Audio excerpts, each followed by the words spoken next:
8 પાર્શ્વનાથમાંથી 102 કેસરિયા પાર્શ્વનાથ, 7 ફણાથી અલંકૃત, શ્યામ વર્ણના અર્ધ પદ્માસને બિરાજતા, 51 ઇંચ ઊંચા અને ફણા સહિત 61 ઇંચ ઊંચા અને 47 ઇંચ પહોળા શ્રી કેસરિયા પાર્શ્વનાથ પ્રભુ ભદ્રાવતી તીર્થમાં એક વિશાળ પટાંગણ વચ્ચે ભવ્ય શિખરબદ્ધ જિનાલયમાં બિરાજમાન છે.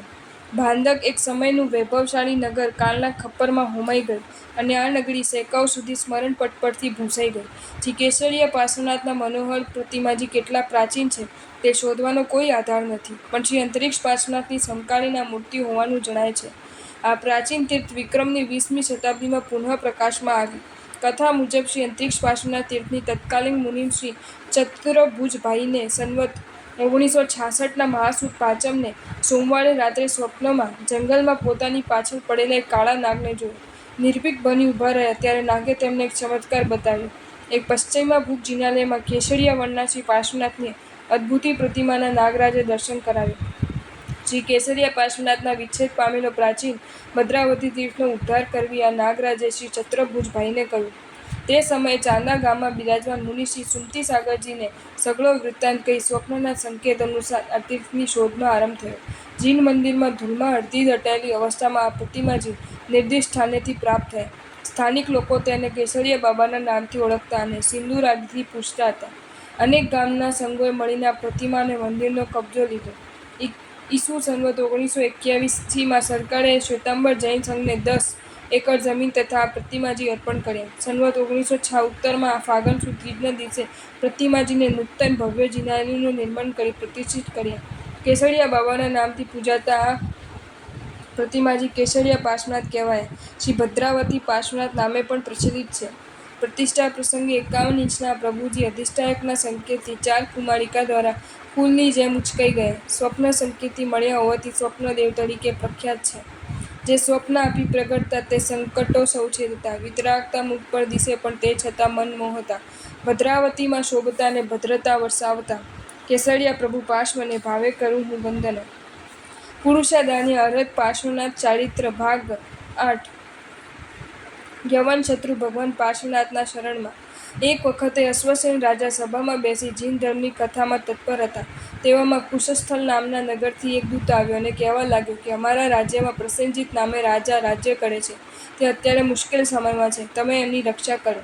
ત્યારબાદ અશ્વસેન રાજા સભામાં બેસાડી દૂતના મુખથી વિગતે જાણ્યું કે પ્રસેનજીત રાજા પિતા નરવર્મા જીનધર્મી હતા અને તેમના સુસાધુ ગુરુની પાસેથી દીક્ષા ગ્રહણ કરી હતી.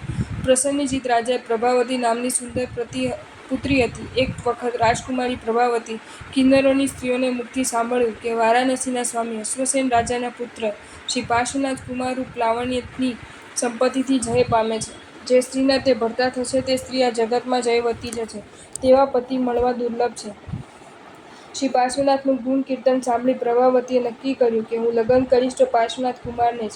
એ ખબર કાલિંગના દેશોના નાયક યુવન નામે દષ્ટ રાજાને પડી અને તેને પ્રસેનજીત રાજા પાસે દૂત મોકલીને કહેવડાવ્યું કે પ્રભાવતી મારી સાથે પાણીગ્રહણ કરે અથવા યુદ્ધ માટે તૈયાર રહેજો. પ્રભાવતી પહેલાથી જ મનથી પાર્શ્વનાથ કુમાર વર માની લીધા હતા. એટલે યવન રાજા શત્રુ બની કુશસ્થલ નગરને ઘેરી વળ્યો. હું ગુપ્તબને તમારી પાસે આવ્યો છું. તમે જેમ ઉત્તમ સમજો તેમ. અશ્વસેન રાજાએ યુદ્ધથી યવન શત્રુને વશ કરવાનું વચન આપ્યું. યુદ્ધની તૈયાર કરી કુશસ્થલ માટે જઈ રહ્યા હતા ત્યારે પાર્શ્વકુમાર તેમને રોકીને કહ્યું કે હું યુદ્ધ કરવા જઈશ. ઘણી આનાકાની બાદ પાર્શ્વકુમાર યુદ્ધ કરવા જઈ રહ્યા છે. પાર્શ્વકુમાર યુદ્ધ કરવા આવી રહ્યા છે તે જાણી યવન શત્રુના હિતેચ્છુએ જાણ્યું અને યવન રાજાને કહ્યું કે હે રાજન, જેનું સૂતિકા કર્મ દેવીઓ કર્યું છે, જેનો જન્મ અભિષેક દેવોએ કર્યું છે, એ મહાવીર છે. તે તારણહાર છે. હજી પણ કંઈ બગડ્યું નથી. તમે તેમનું શરણ સ્વીકારી લો. તેમનું શરણ સ્વીકારથી તમે ભવ તરી જશો.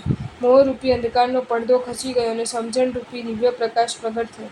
છેવટે યવન શત્રુ ભગવાન પાર્શ્વનાથનું શરણ સ્વીકારી લે છે અને ભગવાન પાર્શ્વનાથ ભોગાવલી કર્મનો ઉદય જાણી રાજકુમારી પ્રભાવતી સાથે લગ્ન કરે છે. પાર્શ્વકુમાર અને પ્રભાવતી રાણીની સરખે સરખી જોડી જોઈને વારાણસીના નર નારીઓ ઘેલા થઈ જતા હતા. સારસ અને સારસીના એમનો સ્નેહ હતો. જળ કમળવત એમનું જીવન હતું. જો તમને આ વિડીયો ગમ્યો હોય તો આ વિડીયોને લાઇક કરો અને શેર કરો અને આવા જ નવા વિડીયો જોવા માટે જૈન ફેક્ટ્સ એન્ડ સ્ટોરીઝની ચેનલને સબસ્ક્રાઈબ કરો. ધન્યવાદ.